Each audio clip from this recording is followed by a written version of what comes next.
Bonjour à tous, j'espère que tout va pour le mieux chez vous. C'est Nino, on se retrouve pour ce débrief Benfica Paris Saint-Germain. Alors pour commencer, mon ressenti personnel. Comme ambiance, on aurait pu trouver mieux. Je suis au travail comme d'habitude. Ça m'a complètement plombé ma motivation. Je m'y attendais malheureusement. Le début de la journée, c'est toujours compliqué quand il y a la soirée de Ligue des Champions derrière, parce que plus les heures passent, plus je suis stressé par l'arrivée de ce match. Je regarde ce match juste avant de commencer le boulot, donc un match nul ou encore pire une défaite, ça m'aide pas pour commencer la nuit motivé. Pour commencer, une grosse déception quand même, hein, ce match. On a, on n'a pas forcément le mérite d'aller le gagner, mais je l'espérais fortement parce qu'il fallait prendre des points sur Benfica, qui est un adversaire très sérieux et qui a le même nombre de points que nous dans cette phase de groupe.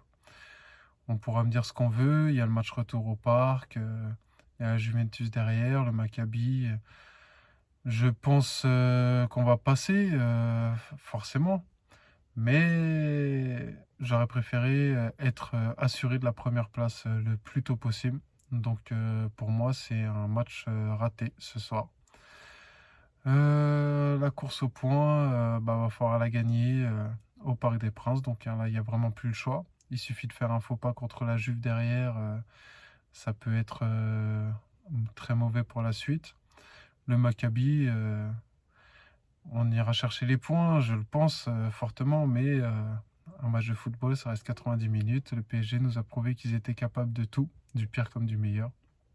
Donc il faut pas se laisser aller.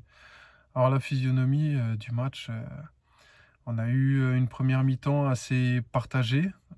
J'ai même trouvé le Benfica quand même beaucoup plus dangereux que le Paris Saint-Germain. Il n'y a pas honte à le dire.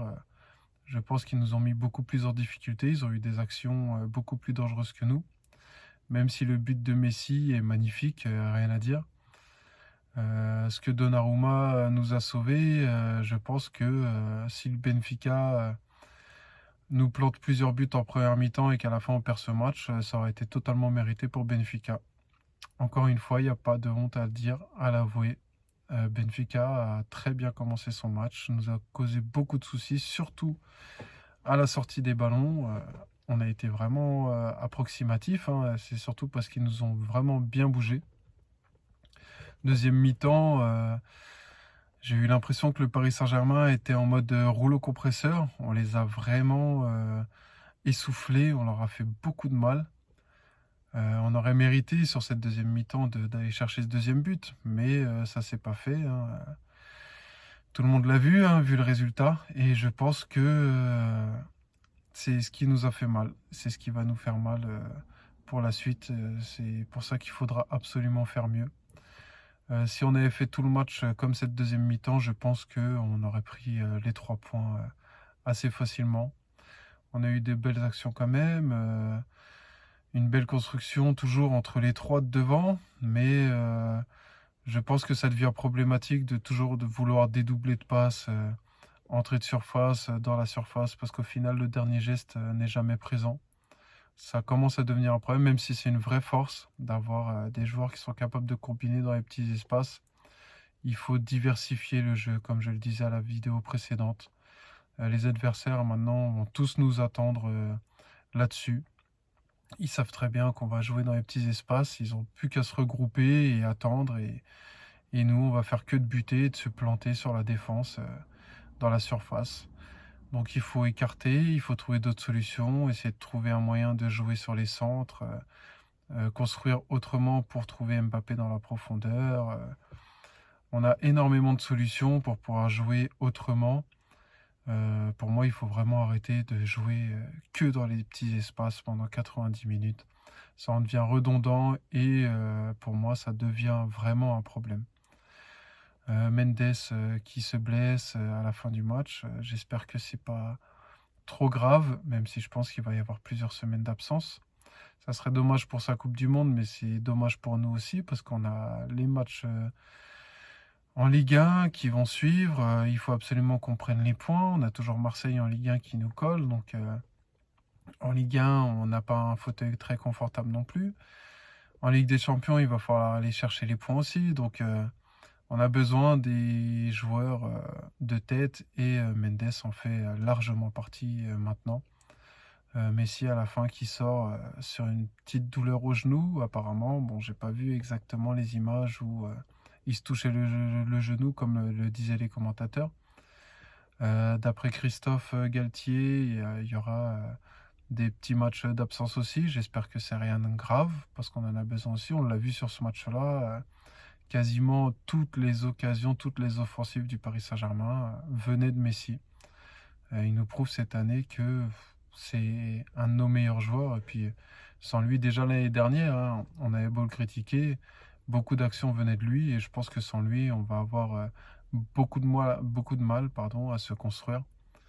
Après, ça veut rien dire, hein. On a déjà vu des matchs où, quand nos grosses têtes n'étaient pas présentes, on arrivait à diversifier notre jeu. Donc, au contraire, des fois, c'était pas forcément péjoratif. Au final, il y avait une amélioration dans d'autres domaines de jeu. Ce qu'il faut retenir pour s'améliorer derrière, c'est que pour moi, il y a vraiment un gros boulot sur la défense.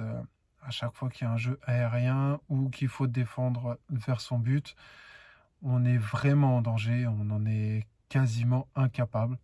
C'est dur comme mot, mais les buts que le PSG prend à chaque fois, c'est toujours les mêmes situations. Ça en devient fatigant à la longue. Donc il y a du boulot. Et encore une fois, heureusement que Donnarumma nous sort un gros match parce que il nous fait plusieurs arrêts de haute volée et sans lui, on prend plusieurs buts, on prend le bouillon dès le début du match, hein. Un point positif dans ce match, un homme positif même, je pourrais dire. Je mettrais Verratti qui a été énorme. Bah, il a été élu homme du match à la fin du match. C'est dur d'en donner qu'un seul parce que Donnarumma a fait un gros match, Vitinha aussi, Messi bien sûr pour son but et puis pour toute sa construction. Neymar qui a été encore une fois présent devant et derrière. Faut faire attention aussi par rapport à Neymar sur son carton jaune qu'il a encore pris parce que s'il prend un jaune au prochain match, on risque une suspension. Derrière, il y a la Juve, Maccabi, enfin, faut pas qu'il reprenne un carton jaune derrière et on sait qu'avec le Brésilien, c'est assez facile. Point faible, je dirais la physionomie parce que on s'est laissé bouffer, on a eu du mal à ressortir. On a concédé peut-être pas énormément d'occasions non plus, mais on a le peu d'occasions qu'on peut retenir, qu'on a concédé. C'était des occasions dangereuses. Ça aurait pu faire but derrière. Donc pour moi, c'est le vrai point négatif de ce match-là.